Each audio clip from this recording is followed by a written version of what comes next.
Hello students, तो आज की इस वीडियो में आज मैं कक्षा 9वीं वाले विद्यार्थियों को प्रश्न 2.1 के आगे के प्रश्नों को बताने वाला हूं। इस वीडियो में मैं प्रश्न क्रमांक 10 को बताने वाला हूं और इससे पहले वाले वीडियो में मैंने पहले ही 1 से लेकर 9 तक प्रश्नों को हल कर दिया है और जिनको भी उस वीडियो को देखना है तो वो प्ले लिस्ट में जाकर उन सारे वीडियो को देख सकते हैं। तो चलो स्टार्ट करते हैं। तो देखो पहला 10वां का पहला प्रश्न क्या है? 0.70 और इसके ऊपर बार लगा। इसका मतलब क्या होता है? इसका मतलब होता है जब हम इस प्रश्न को हल करेंगे तो सबसे पहले इसे मानेंगे, है ना। माना x बराबर 0.70 मानेंगे, ठीक है। और ये जो बार होता है, ये बार का मतलब क्या होता है? ठीक है, बार का मतलब क्या होगा भाई? तो ये बार का मतलब होता है ये जो संख्या है ये बार बार आना। बार का मतलब क्या होगा? बार बार आना, इस तरीके से अनंत बार। ठीक है, अनंत बार आना। ये हो गया आपका पहला समीकरण। ठीक है, इसे क्या करेंगे? पहला समीकरण नाम देंगे। ठीक है, अब यहाँ पे देखो बार बार संख्या आ रहा है तो 70 70 70 आ रहा है। तो 70 कितने अंकों का है? 2 अंकों का। तो एक अंक मतलब दशमलव के पीछे है ना, तो एक अंक मतलब जीरो, दूसरा अंक मतलब जीरो। तो 2 अंकों तक के लेना है। देखो कितने अंक है? 2 अंक है। तो 2 अंक को अंदर ले आएंगे। तो अंदर लाने का तरीका क्या है कि ये एक 2 अंक को बस लाना है। तो एक अंक का एक जीरो, दूसरे अंक का दूसरा जीरो, और ये दशमलव का एक, तो कितना हो गया? ये 100। तो 100 से अगर मैं पूरे पद को गुणा कर दूंगा तो ये जो 70 है ये अंदर आ जाएगा। तो यहाँ पे लिखो समीकरण 1 में 100 का गुणा करने पर, ठीक है, 100 का गुणा करेंगे तो 100 का गुणा इसके साथ भी होगा, तो ये हो गया 100x हो गया। फिर बराबर 100 का गुणा, ठीक है, इसके साथ होगा, तो ये जो दो संख्या है 70 ये जीरो के साइड में आ जाएगा। ठीक है, गुणा करेंगे तो ये अंदर आ गया। फिर बाकी जो बचा है वो क्या रहेगा? पीछे में रहेगा। ठीक है, और ये अनंत बार वाला है तो भैया एक दो संख्या को अगर हम अंदर भी ला लेते हैं तो कोई फर्क नहीं पड़ेगा। ठीक है, तो ये दूसरा समीकरण। अब क्या करेंगे? ये समीकरण 2 है ना, तो समीकरण 2 में एक को घटाने पर लिखने, घटाने पर, तो समीकरण 2 में एक को घटा देते हैं। 2 समीकरण प्राप्त हो गया। अब दूसरा समीकरण में पहला समीकरण को घटा दो। तो दूसरा समीकरण है 100x और पहला समीकरण है x। ठीक है, इसके बराबर 0.70 इस तरीके से। ठीक है, एक मिनट, पहले क्या था? दूसरा है ना, तो 70 है। ठीक है, 70, फिर 70 सॉरी ये जीरो है, ये पहला समीकरण है जीरो। उसके बाद 70, फिर 70, फिर 70, फिर ये अनंत तक के जाएगा। ठीक है, लेफ्ट हैंड साइड के घटेगा और राइट हैंड साइड के साथ। और घटाने का मतलब क्या है? यहाँ पे कौन सा चिन्ह है? प्लस चिन्ह, मतलब यहाँ पे माइनस हो जाएगा। यहाँ भी प्लस है मतलब ये भी माइनस। तो इन दोनों को देखो, पहले लेफ्ट हैंड साइड को हल कर लेते हैं। तो 100 में एक एक्स को घटाओ, कितना आएगा? 99x आ जाएगा। फिर बराबर, देखो ये संख्या सब सेम टू सेम है, सेम टू सेम। तो इसका मतलब क्या है? दशमलव के बाद जितने भी संख्या उन सभी का मान जीरो आएगा, है ना, इनका मान जीरो आ जाएगा। लेकिन यहाँ पे क्या है? सिर्फ 0 और 70 दिया, तो यहाँ पे ये 70 बस लिखेंगे। ठीक है, ये संख्या सब जीरो हो जाएगा। देखो जीरो में जीरो घटाओगे जीरो आएगा, 7 में 7 घटाओगे जीरो आएगा, जीरो में जीरो, फिर जीरो, फिर 7 में 7 जीरो, फिर जीरो में जीरो, है ना, और फिर 7 में 7 घटाओगे जीरो आएगा। फिर जीरो में जीरो घटाओगे जीरो, क्योंकि यह दशमलव के इस पार है तो इस पार वाले को तो लिखना पड़ेगा। दशमलव के उस पार वाले को लिखने की जरूरत नहीं है, क्योंकि ये दशमलव के बाद जीरो जीरो जीरो इस तरीके से, है ना। तो इसको ना लिखकर हमने क्या लिख दिया? सिर्फ 70 को लिख दिया। ठीक है, क्योंकि ये 70 है, 70 में जीरो घटाएंगे तो 70 ही आएगा, है ना। तो ये 70 में जीरो घटाया 70 और ये 99x, एक्स को यहीं पे रहने देते हैं। 70 के साइड में 99 को क्या करेंगे? भेजेंगे। ठीक है, 70 के साइड में 99 को भेजते हैं। तो ये 99 किस फॉर्म में है? गुणा के फॉर्म में है। तो गुणा के फॉर्म में जब मैं उसे उस साइड भेजूंगा तो ये क्या हो जाएगा? उस साइड जाके भाग करेगा, किसको? 70 को। ठीक है, कट रहा है तो कटा देंगे। 3 के पहाड़े से कट रहा है क्या? मुझे तो नहीं लग रहा है किसी के पहाड़े से कट रहा होगा, है ना। 3 के पहाड़े से तो दिखाई ही नहीं दे रहा है। 2 के पहाड़ा में ये नहीं आता है, 2 के पहाड़ा में ये आ रहा है। तो 7 दही 70, अगर 7 के पहाड़ा पढ़े तो 7 14 7 का 7 चौक 28 हो रहा है, वो भी नहीं कट रहा है 7 के पहाड़े से। हो सकता है बड़ा संख्या से कट जाए, है ना। तो मैं बड़ा संख्या का नहीं ले रहा हूँ। तो यहाँ पे एक्स का जो मान प्राप्त हो रहा है वो 70/99 यहाँ पे प्राप्त हो रहा है। और यही जो है ये क्या है? P/Q के रूप में व्यक्त हो रहा है। तो यही आपका प्रश्न का उत्तर है। तो इस तरीके से आपका पहला प्रश्न बन गया। अगर ये कहीं पे कट रहा है तो कटा के देख लेना। नहीं कट रहा है, मुझे नहीं लगता कट रहा है, तो मैं नहीं कट रहा है तो मैं छोड़ रहा हूँ। ठीक है, कटेगा तो और अलग उत्तर आएगा। ठीक है, तो ये एक्स का मान हो गया और हमें P/Q के रूप में व्यक्त करना था। तो पहला प्रश्न बन गया। चलो दूसरा देखो। दूसरा प्रश्न क्या है, 8.39 दिया हुआ है, इसको मिटाना पड़ेगा पहले तो।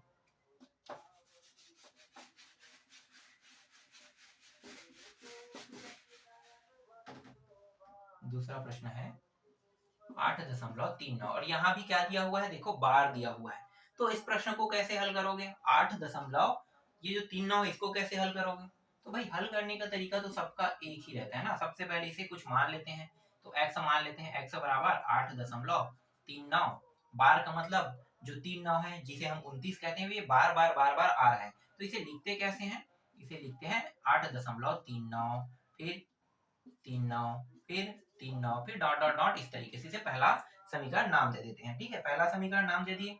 अब क्या करेंगे, ये जो पहला समीकरण है ना, तो यहाँ पे लिखो समीकरण 1 में कितने का गुणा करेंगे। तो देखो बार बार आ रहा है संख्या, तो क्या है संख्या 29 है ना, 3 तो दो संख्या का है, तो दो संख्या को, जो बार बार आने वाला संख्या उसके दो संख्या को हमें इस पार लाना होता है। ठीक है, दशमलव के इस पार, तो इस पार लाएंगे। तो लाने का तरीका क्या है, जब तक के मैं इसमें किसी का गुणा नहीं करूंगा तब तक के वो इस पार नहीं आएगा। तो एक संख्या मतलब एक जीरो, दूसरा संख्या मतलब दो जीरो। ठीक है, तो दो जीरो होगा और ये दशमलव का एक, तो जब तक के मैं 100 का गुणा नहीं करूंगा तब तक के 29 इस पार नहीं आएगा। तो यहाँ पे लिखेंगे समीकरण 1 में 100 का गुणा करने पर। ठीक है, समीकरण 1 में 100 का गुणा करने पर, तो 100 का गुणा करेंगे मतलब 100x, फिर यहाँ भी कर देंगे तो 8 3 9 दशमलव 3 9 फिर 3 9, इस तरीके से ये आपका कौन सा हो गया, दूसरा समीकरण। अब क्या करेंगे, दूसरा समीकरण में पहला समीकरण को घटा देंगे। तो समीकरण 2 में 1 को घटाने पर, ठीक है, 2 में 1 को क्या कर रहे हैं, घटा रहे हैं इस बार। तो समीकरण 2 को पहले लिख लेते हैं, फिर बराबर 829 फिर 29 फिर 29 फिर 29 डॉट डॉट डॉट। ठीक है, फिर x का देखो, मतलब एक x है तो इसको घटा रहे हैं, तो ये 8 यहाँ पे आ जाएगा 8.39 फिर इस तरीके से घटाएंगे तो चिन्ह बदल जाएगा, ये प्लस में था तो माइनस में, ये भी प्लस में है तो ये भी माइनस में हो जाएगा। इसको घटाएंगे कितना आएगा, 99x आ जाएगा। ठीक, अब देखो ये सभी मानों को देखो, ये सब क्या होगा, जीरो। ठीक है, जो दशमलव के उस पार के जितने भी मान है वो जीरो हो गया।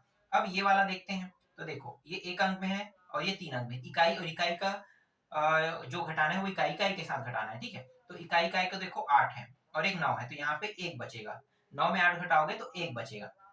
फिर यहाँ पे कुछ नहीं है, ठीक है, यहाँ पे जीरो जीरो है समझो इन दोनों के सीध में, तो ये 3 और 8 को उतार देते हैं, 3 और 8, तो ये हो जाएगा 99। और ये दशमलव के बाद है ना, तो ये जो सब संख्या जीरो जो है वो दशमलव के बाद है, इसका मतलब 831 बस रहेगा।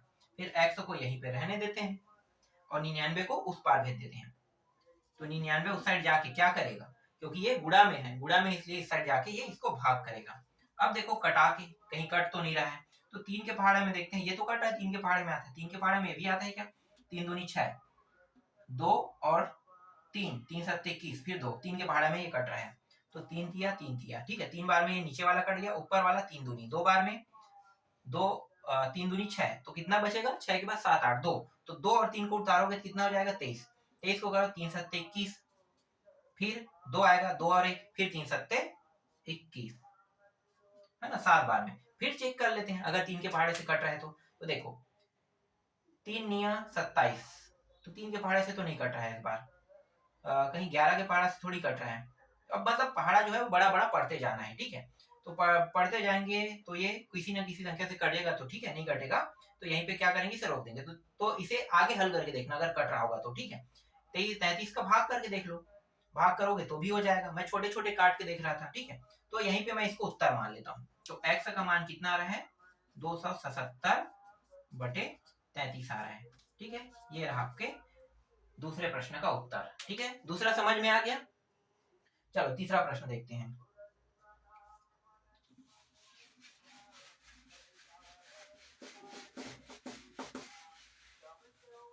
ठीक है, तो ये 10वां का तीसरा प्रश्न है।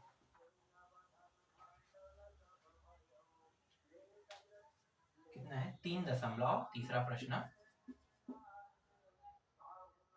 1 2 7 के ऊपर इस बार बार दिया है। ठीक है, तो सबसे पहले क्या करना है, इसे x मान लेना है, 3.127, ठीक है, इसे और कैसे लिख सकते हैं, 3.127 है ना, 7 7, देखो 7 के ऊपर बार है मतलब सिर्फ 7 बस क्या होगा, इस तरीके से डॉट डॉट बढ़ते रहेगा, सिर्फ 7 ना, 1 और 2 के ऊपर कोई बार नहीं है, तो 1 और 2 के ऊपर बार नहीं मतलब क्या होगा, सिर्फ 7 बस जो है आगे बढ़ते रहेगा, बाकी को नहीं बढ़ाना है। ठीक है, जैसे 1 2 के बाद 7 7 7 7 7 7 ये बढ़ते रहेगा। क्या हम इसे पहला समीकरण मान सकते हैं? अब बताओ, यहाँ पे एक अच्छा टॉपिक है, ये कंफ्यूजन भरा टॉपिक है, और क्या हम इसे पहला समीकरण मान सकते हैं? नहीं मान सकते। क्यों नहीं मान सकते? इसलिए इसे हम पहला समीकरण नहीं मान सकते क्योंकि बार वाला तो सिर्फ 7 है ना, बार वाला संख्या क्या है, 7 है, 1 2 तो बार वाला नहीं है, तो पहले क्या करेंगे, इसको इस पार ले आते हैं, बार वाले बस को उस साइड रखना है हमें, ठीक है, दशमलव के उस पार। तो यहाँ पे हम लोग इसे पहला समीकरण नहीं मान सकते, मतलब मेन समीकरण नहीं मान सकते, पहला तो मान सकते, चलो पहला मान लेते हैं, लेकिन हल करने वाला समीकरण ये नहीं रहेगा। ठीक है, तो ये पहला समीकरण मैंने मान लिया। चलो समीकरण 1 में कितने का गुणा करेंगे, इन दोनों बस को रखेंगे तो दो संख्या मतलब 1 0 और दशमलव के 1 मतलब 100 का, तो समीकरण 1 में 100 का गुणा करने पर, ठीक है, 100 का गुणा करते हैं तो ये 100 x हो जाएगा, फिर 3 और 1 2 अंदर आ गया तो 12, फिर 7 7 है ना, तो ये 7 7 7 बार बार बार में रहेगा। ये दूसरा समीकरण, मेन समीकरण ये बन रहा है। ठीक है, याद रखना मेन समीकरण ये बन रहा है, ये समीकरण कुछ नहीं है, क्यों, क्योंकि ये जो 2 है जब तक कि इस साइड नहीं आएगा, और ये जो 7 7 7 जो बार बार रिपीट हो रहा है वो सिर्फ इसी साइड होना है। ठीक है, पहले समीकरण जो हम पहला समीकरण बनाते हैं उसमें वैसे ही था, लेकिन इस बार क्या हो गया कि ये जो 2 है यहाँ पे था और बार बार आने वाला भी इसमें शामिल है, तो पहले इसको अंदर लाए तो मेन समीकरण ये बन गया। ठीक है, मेन समीकरण ये बन रहा है। अब क्या करेंगे, ये जो आपको पहला समीकरण दिखाई दे रहा है ना, समीकरण 1 में पुनः, ठीक है, पुनः क्या करेंगे, समीकरण 1 में पुनः, अब देखो दो संख्या को तो ला ही लिए थे, तो दो संख्या को तो फिर से अंदर लाना है, लेकिन एक संख्या एक बार का बार को भी लाना होता है, इसे पहले वाले में वैसे ही करते थे, बार को अंदर लाते थे। तो एक संख्या जैसे यहाँ पे एक बार 7 7 आ रहा है ना, 7 7 7 7 7, तो एक ही संख्या बार बार रिपीट हो, तो इस एक संख्या को अंदर लाना है, तो कितने संख्या हो गए, 1 2 3, तो मतलब 3 जीरो, तो 1000 से गुणा करेंगे तभी अंदर आ पाएगा।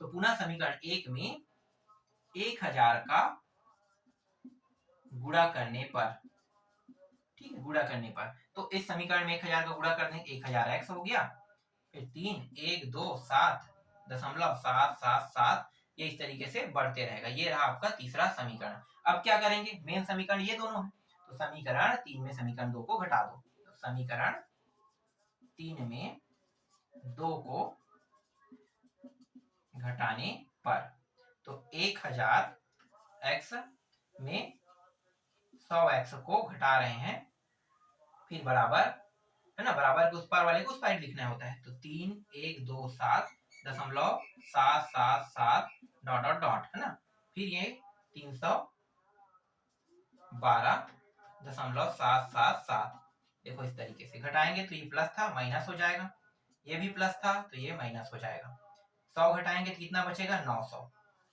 ठीक है, 900 बच गया, फिर ये सब जीरो हो जाएगा, तो इसको लिखने की जरूरत नहीं, बार बार नहीं लिखना नहीं पड़ेगा ना, बस इसको घटा लेते हैं। तो देखो 7 में 2 घटाओगे तो 5 आएगा, 2 में 1 घटाओगे तो 1 आएगा, ये हो गया 11, 11 में 3 घटाओगे कितना आ जाएगा, तो 11 में 3 घटाएंगे तो ये आ जाएगा 7 1 8 है ना, 8, ठीक है, 3, ठीक है, 8 हो गया, ठीक है, यहाँ पे 8 आ गया, और यहाँ पे कितना है, 900। ठीक, अब इसको आगे हल करते हैं, तो ये जो 900 है ये किस फॉर्म में, गुणा के फॉर्म में, तो मैं यहाँ पे हल कर लेता हूँ, 815, ठीक है, 815 भागित 900, ये रहा x। ठीक है, अब देखो जो कट रहा है उसको घटा दो, तो कितने के पहाड़ा से कट रहा है, 5 के पहाड़ा से, है ना, 5 के पहाड़ा से कट रहा है, तो देखो 5 एकम, एक बार में 3 और 1, 5 6 के 30, फिर 1 5 या 15, ठीक है, ये कट गया, और ये कट रहा है 5 एकम 4 शून्य, 5 अट्ठे 40 और 5 शून्य, तो 180 बार में, तो ऊपर कितना आ गया, 163 और ये 180, यही क्या है आपके जो तीसरा प्रश्न है उसका उत्तर है। ठीक है, तो तीसरा प्रश्न भी बन गया। ठीक, यहाँ पे कुछ गलती थोड़ी हुआ है, हाँ यहाँ पे एक गलती मुझे दिखाई दे रहा है, क्या गलती दिखाई दे रहा है कि देखो ये कितने अंकों में है, 3 अंकों में, और यहाँ पे मैं एक संख्या को भूल गया था ना, 2 को घटाएंगे तो भैया ये 4 संख्या में 3 संख्या में, तो 2 को तो भी लिखेंगे ना, तो 2 को भी लिख देते हैं, तो यहाँ पे 2 भी डाल देते हैं। ठीक, यहाँ पे कुछ गलती हुआ है उसको सुधार लेते हैं, तो ये हो गया 5, चलो पूरा सही कर लेते हैं, 5 पंचे 25 है ना, 3 और 1, 5 छक्के 30 और 5 तिया 15, तो ये आ रहा है 563/180 आ रहा है। ठीक, तो इस तरीके से आपका तीसरा प्रश्न भी बन गया। चलो अब एक प्रश्न और बचे हैं, उसको भी देख लेते हैं। ठीक है, ये प्रश्न जो है ये ज्यादा टफ नहीं है, ये बहुत ही आसान है। प्रश्न कौन सा है देखो, बहुत ज्यादा गर्मी है, मैं पूरा पसीना पसीना में नहा चुका हूँ, यहाँ पे कुछ भी नहीं लगा है, ना कूलर ना कुछ। ठीक है, चलो फटाफट इसको भी देख लेते हैं।